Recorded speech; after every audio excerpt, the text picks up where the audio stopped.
ইসরায়েলে ফিলিস্তিনের যে সকল মুসলিমরা বন্দী ছিল তাদেরকে আজকে 2 দিন আগে তাদের মৃত্যুদণ্ডর বিল পাস করা হয়েছে।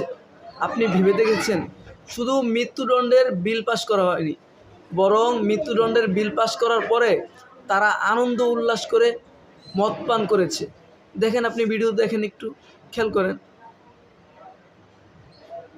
এটাই যদি হয় এই অবস্থা, যেটা ইসরায়েল বর্তমান পৃথিবীতে আন্তর্জাতিক নিয়মের কোনো তোয়াক্কাই করে না, বরং ওদের যখন যেটা মনে চায় তখন সেটা করে,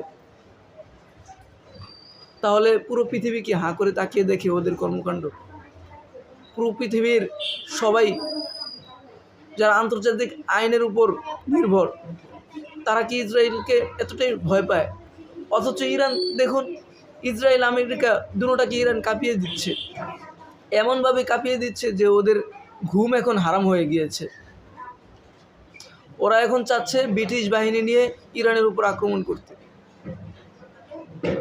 এই যে বিল পাস করা হলো আন্তর্জাতিক আইনের তোয়াক্কা না করে, এরকম একটা মর্মান্তিক ভয়াবহ যে বিলটা পাস করা হলো, তারা তো এখানে আনন্দ উল্লাস করছে, মদ পান করছে। অথচ এই বিল পাস করার সাথে সাথে অন্যদিকে হাজারো মায়ের কলিজায় আগুন ধরে গিয়েছে। শত শত বাবার হৃদয়ের কান্না, এটাকে আপনি দেখতে পাচ্ছেন। কত নিরীহ সন্তান তাদের বাবা হারাবে যদি এই বিল কার্যকর করা হয়। এজন্য প্রিয় দর্শক, আমরা তো দূর থেকে কিছুই করতে পারবো না, আমাদের দোয়াই একমাত্র সম্বল।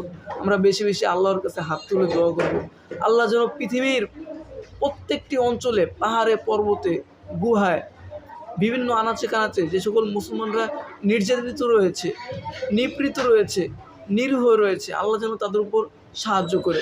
বিশেষ করে আল্লাহ তাআলা যেন ইরানের উপর ভরপুর সাহায্য দান করে।